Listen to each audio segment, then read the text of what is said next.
Hi, I'm Nolan Ryan. I'd like to welcome the new teachers to the Alvin Independent School District. I had the opportunity and the pleasure of going to school in Alvin, and I feel like I truly benefited from it. I had a lot of great teachers that influenced my life, and I really appreciate what they did for me. It was a special time in my life to grow up in Alvin and be able to have the education that I had, and also have the relationship that the school gave us within the community. So I'll tell y'all good luck. I wish y'all the best, and what y'all do is very important. Thank you.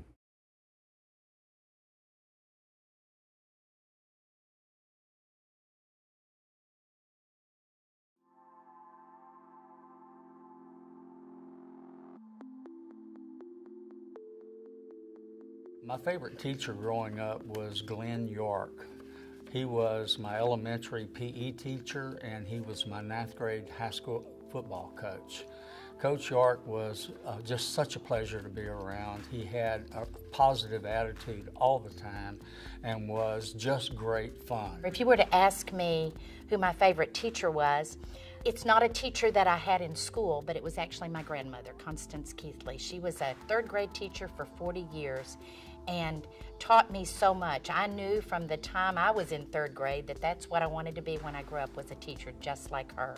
You know, I have to say it was Sharon Carlisle. She was my English teacher, I think my junior or senior year, and Miss Carlisle really made the class fun. And we just had some great kids in that class, and she just had a real impact on me. It was making learning and studying and taking responsibility for my own academic career upon myself, and I always appreciate what she did for me. My all-time favorite teacher was easily Brenda Music. I had her all 4 years of high school, and I'm actually seeing Brenda tonight. I'm in New York City, and Brenda happens to be here right now. So not only was she my favorite teacher, but as an adult, Brenda's been a friend and a mentor. I had several favorite teachers, I guess, when I was in high school is where I remember most. And but the most important one, the most favorite, I guess, was a lady named Bessie Mae Key. And if you've been around our campus at Alvin High School, you know that one of the buildings there is named after her, and well deserved. I don't remember how many years Miss Key taught here, but it was a long time, and I do know a lot about her teaching me. I had her for 2 years. She was a very tough teacher, very strict, but she knew her subject matter perfectly, and she expected you to learn.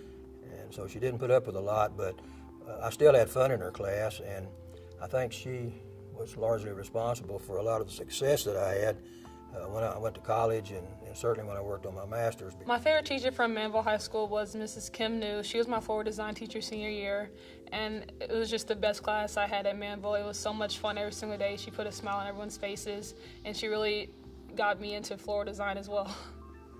Mr. John Holtz, my 10th grade biology teacher, and he made biology so interesting that I'd started thinking at that time about trying to become a physician, realizing that field of medicine combined science with people.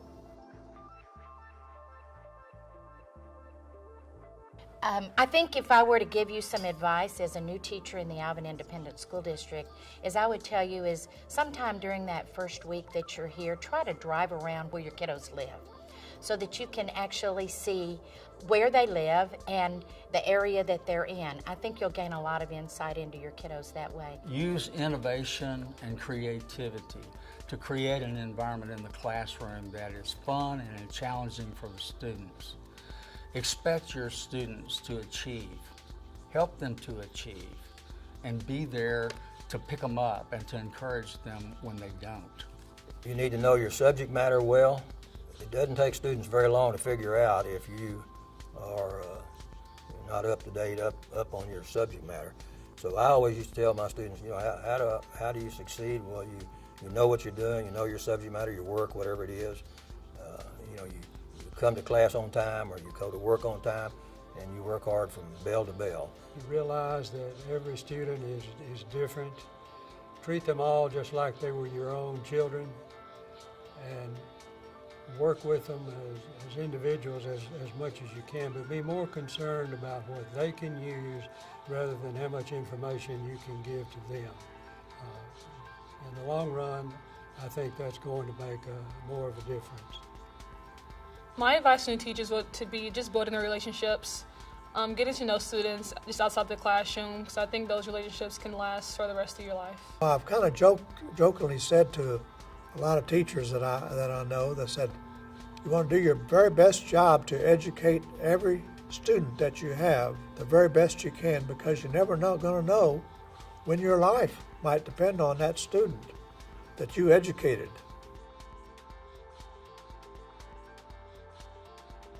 As I looked around and I think back on some of the teachers that I worked with, some of them had a profound influence on me.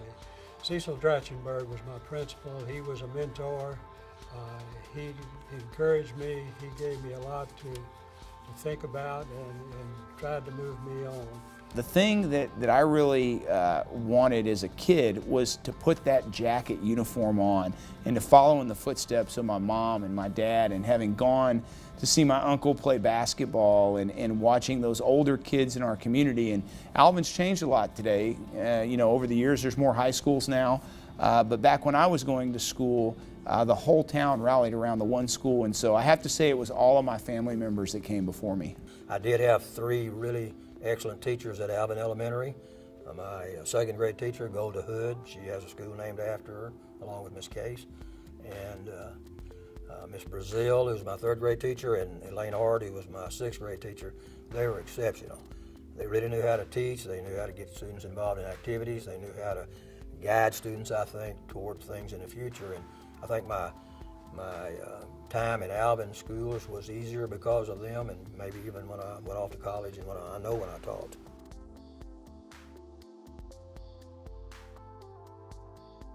I guess from the time I was a junior in high school, I knew I wanted to be a school teacher. I enjoyed helping younger people learn things, and I decided I wanted to be an elementary teacher and ultimately an elementary principal. Well, I wanted to be a professional baseball player, and like everybody that's ever put on a uniform, there comes a day and time, whether you're Nolan Ryan, who plays 27 years in the major leagues, or Reed Ryan that plays 2 years in the minor leagues, at some point you're done playing baseball. And so what I was able to do was build an education and build a foundation for myself that took my passion for baseball and really enabled me to make a career out of a sport I love, not being on the field playing, but being in the front office and molding an organization and trying to spread this great game across, all the people, not only in the Houston area, but Texas and the United States. I left Alvin schools and had a lot of dreams, a lot of goals, and a lot of aspirations. And I knew I had an innate knowledge that what I wanted was going to come true. So it means a lot to me now to sit here and be able to talk to you in the dressing room of my theater in New York City.